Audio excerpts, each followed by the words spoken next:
Good morning all my dear students of class seventh. और fortunately हमारा जो chapter है वो भी सेवेंथ हमारी टेक्स्ट बुक से।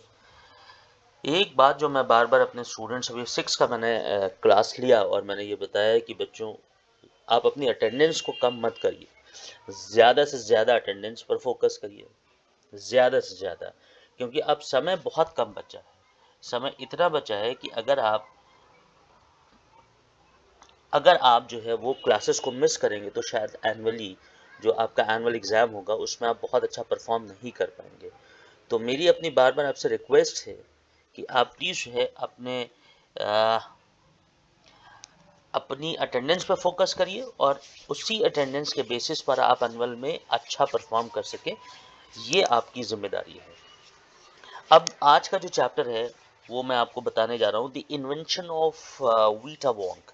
The invention of Vita Wong यानी कि विली वोंग का जो साहब थे, उनका एक इन्वेंशन था, उसके बारे में ये चैप्टर हमारे सेवेंथ में बताया गया है। तो आप सभी बच्चे अपनी बुक का चैप्टर नंबर 7 ओपन करें और उसको पढ़ने से पहले जो मैं आपसे बताना चाह रहा हूँ वो है कि आप जो है वो बिफोर यू रीड, जो इसमें दिया गया है, जो ये आपका है बिफोर यू रीड, इसको ज़रूर आप देखें। फिर से देख लीजिए, चैप्टर नंबर 7 है। और कहिए तो मैं आपको पेज भी बता दूं, पेज नंबर है इसमें ये पेज नंबर आपके पास दिया होगा, इसमें पेज नंबर नहीं अनफॉर्चुनेटली दिया है। तो आप अपने इस चैप्टर नंबर 7 को ओपन करें जिसका नाम है the invention of Vita Wong. The invention का मतलब होता है किसी भी चीज का आविष्कार करना, यानी कि किसी भी चीज को खोजना। इन्वेंशन का मतलब होता है किसी चीज को इन्वेंट करना। जैसे आज के वक्त में मोबाइल एक ऐसा इन्वेंशन है जिसके बिना लोग अपनी ज़िंदगी को सोच नहीं सकते हैं, लोग अपनी ज़िंदगी को समझ नहीं सकते हैं। आज मोबाइल अगर ना हो तो बताइए हम क्या क्या कर सकते हैं, क्या हम नहीं आज के वक्त में हासिल कर सकते हैं। तो ये एक ऐसा इन्वेंशन था जो बहुत सक्सेसफुल है। आज इसी के साथ साथ मोबाइल पर आप लोग ऑनलाइन बैंकिंग करते हैं, आप मैसेजेस भेजते हैं, आप मेल्स को रिसीव करते हैं। तो ये सारा जो है काम आज के वक्त में देखिए कितना आसान हो चुका है। एक लेटर किसी ज़माने में 10-10 दिन में पहुंचता था, आज आप एक मेल करते हैं, इमीडिएटली अगर यूएस में भी कोई आदमी बैठा हुआ है तो उसको 5 सेकंड्स में वो लेटर मिल जाएगा। तो ये एक ऐसा इन्वेंशन था, एक ऐसा आविष्कार था जो बहुत वर्थ वाइल था। लेकिन कई बार कुछ ऐसे भी इन्वेंशन होते हैं जो गलत हो जाते हैं। तो अब यहाँ पर कुछ इसी तरीके की बात की जा रही है जो आपको इस चैप्टर में बताया गया है। तो आप सबसे पहले तो आप जो इसमें इम्पॉर्टेंट चीज़ है कि आप इसको ज़रूर देखिए, जो है बिफोर यू रीड का मतलब है पढ़ने से पहले जो मोटी मोटी बातें हैं उनको आपको जान लेना चाहिए। अब वो मोटी मोटी बातें क्या हैं वो समझें। कहते हैं who are the oldest people you no.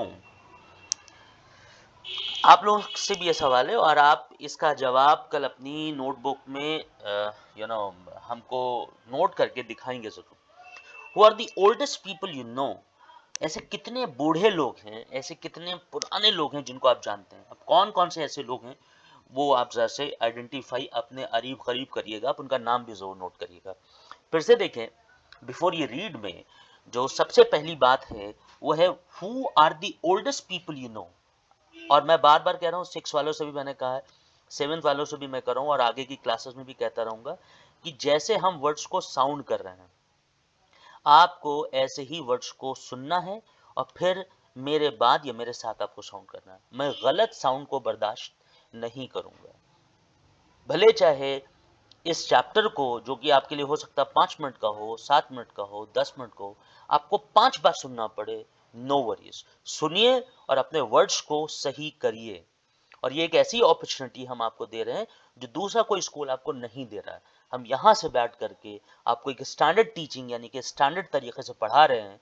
अब आपका काम है कि आप कितने स्टैंडर्ड तरीके से उसको लेते हैं। पढ़ाना तो मेरा काम है, लेकिन आप कितने स्टैंडर्ड तरीके से लेते हैं ये आप पर बेस करता है। तो सबसे पहली बात आती, who are the oldest people you know. ये सवाल आपसे है, ऐसे लोगों के नाम बताइए जो काफी पुराने हो और जो आपको जानते हैं या आप जिनको जानते हैं। फिर दूसरा है what are the oldest things you have.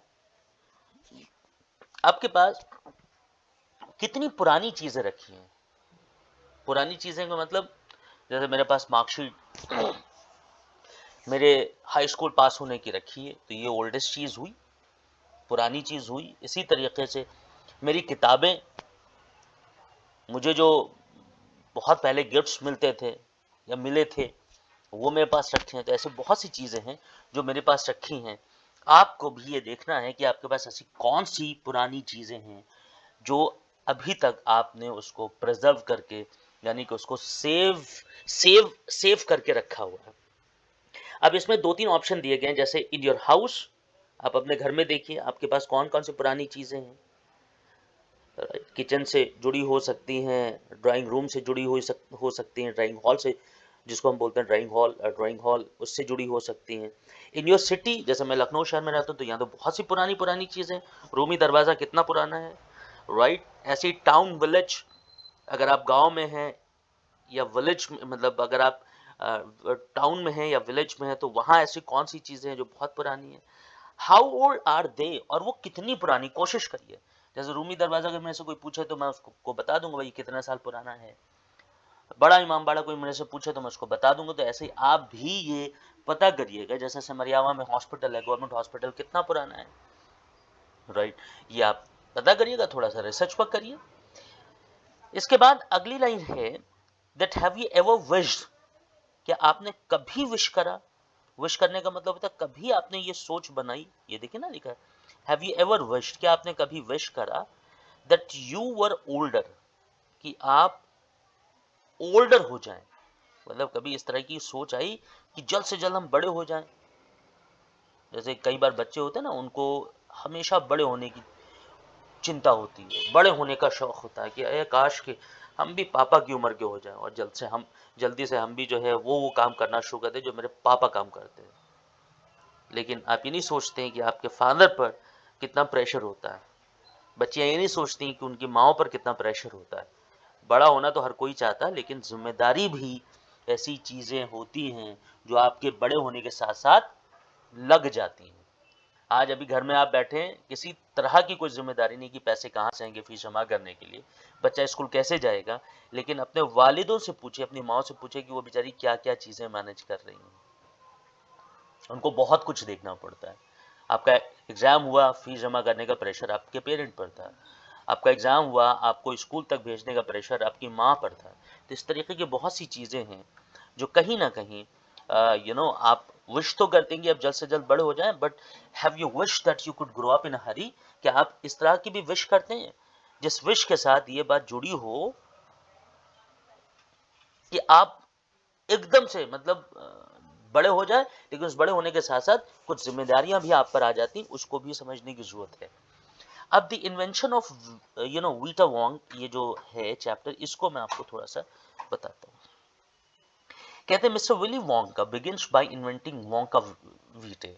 Mister Willy Wonka वही जो नाम है, हम मिस्टर विली बुलाएंगे। Mister Willy begins by inventing Wonka Vite. Wonka Vite का मतलब उन्होंने जो भी इन्वेंट करा था उसका नाम वोंका वीटे था, विच मेक्स पीपल यंगर, जो लोगों को जो है जल्दी से जवान कर देती है। उन्होंने कुछ एक वोंका वीटे बनाया विली ने, जो लोगों को जवान कर देती है। अब मैं दो ही चीजें यूज करूंगा, एक है मिस्टर विली जो उनका नाम, और एक वीटे जो उन्होंने बनाया था।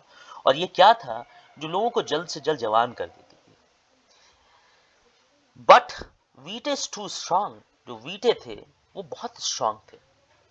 कहते हैं सो सम पीपल डिसअपियर, तो इसी वजह से होता क्या था कि वो बहुत स्ट्रांग थे, जिनका नाम जिनका नाम विली था, ठीक है। और जो विली साहब थे, जो वोंका थे, जो विली थे, वो बहुत स्ट्रांग थे। कहते हैं सो सम पीपल डिसअपियर, तो कुछ जो है वो डिसअपियर हुए, because their age becomes minus. जो उनका इन्वेंशन था, उन्होंने इन्वेंशन करा और उसका एक्सपेरिमेंट करा। अब एक्सपेरिमेंट करा तो जो वीटे थे वो तो काफी स्ट्रांग थे, लेकिन कुछ लोगों के साथ क्या इशू है कि जिन पर उन्होंने वो एक्सपेरिमेंट करा, राइट, उनकी जो एज थी दैट बिकम्स माइनस, वो माइनस हो गई। दैट बिकेम माइनस, वो माइनस में चली गई। One person actually becomes -87। Oh my God, एक इंसान था जो इस कदर डिसअपेयर हुआ कि वो -87 हो गया। अब -87 समझ सकते हैं, मतलब 87 और उसमें माइनस लगा दी तो -87, व्हिच मींस, जिसका मतलब है he has got to wait 87 years before he can come back. अब उसको कितने साल का इंतजार करना था? उसको इंतजार करना था 87 इयर्स का, before he can come back, कि वो वापसी कर सके। मतलब एक ऐसा इन्वेंशन जो अच्छे के लिए होता है, एक ऐसा इन्वेंशन जो बुरे के लिए होता है। तो हमेशा ऐसा इन्वेंशन करना चाहिए, ऐसी चीज खोजनी चाहिए जिससे नुकसान ना हो, राइट? जैसे अभी देखिए वायरस है, ये वायरस जो आपने देखा ना, आपका कोविड-19, अब ये बताते हैं कि ये लैब से जो है एक ऐसा वायरस बाहर आ गया जो कि किसी भी जगह पर एक्सपेरिमेंट उस वायरस को जनरेट करने पर या उस वायरस को जनरेट करने पर हो रहा होगा। हो सकता है कि कोई कोविड नाम का वायरस जो है वो किसी लैब में जो है वो जनरेट किया जा रहा होगा। अब उसके बाहर आने से हुआ क्या कि उसने कितने लाखों की जानों के साथ जो है वो खिलवाड़ करा, लाखों लोग बेचारे खत्म हो गए। तो कुछ एक्सपेरिमेंट अच्छे भी होते हैं और कुछ एक्सपेरिमेंट खराब भी होते हैं। इनका एक्सपेरिमेंट एक्सपेरिमेंट अब क्या था, कैसा था, ये तो आप आगे समझेंगे। बताते तो वीटे जो थे वो तो काफी स्ट्रांग थे, लेकिन कुछ लोगों के साथ हुआ क्या कि वो माइनस में चले गए। और एक साहब तो ऐसा हुआ कि वो -87 हो गए। अब उनको दोबारा अपनी जिंदगी में वापसी के लिए या दोबारा उस चीज में आने के लिए, पुरानी शक्ल को अख्तियार करने के लिए उनको 87 ईयर्स का अपना वेट करना था। अब मिस्टर विली थे must invent a new thing, लेकिन अब मिस्टर विली को कुछ ना कुछ नई चीज को इन्वेंट करना था। और वो क्या करने वाले थे, ये हम आगे अपने इसी लेसन में आपको पढ़ाने वाले हैं। तो my dear students, my dear students of class 7, आप इसको अगर एक बार नहीं समझ पाते हैं तो दो बार देखिए, दो बार नहीं 3 बार देखें, क्योंकि ये जो चैप्टर है ये आपके यूट्यूब पर आपको टीवी पर डिस्प्ले होगा। आप अपनी बुक को ओपन करेंगे और चैप्टर जो मैं पढ़ा रहा हूँ लाइन बाय लाइन, उसको आप देखेंगे और देखने के बाद आप उसको समझेंगे। लेकिन कुछ जो मैंने सवाल दिए हैं उनको आप जरूर नोट कर लीजिएगा। मैं फिर से बता रहा हूँ। आप ये बताइए कि ऐसे कितने लोग हैं जिनको आप जानते हैं और वो काफी पुराने हैं, मतलब काफी बूढ़े हैं, और आपके घर में, आपके शहर में और आपके विलेज में ऐसी कौन कितनी चीजें हैं जो काफी पुरानी हैं, और अगर वो पुरानी हैं तो वो कितनी पुरानी है, इसके बारे में आपको एक एक एक्सरसाइज है, एक असाइनमेंट है जो मैंने दिया है। And this is your home assignment. आप इसको करें और करने के बाद आप इसको जो है वो अपने असाइनमेंट को सबमिट करेंगे अपने व्हाट्सएप ग्रुप पर। Thank you very much and goodbye for now.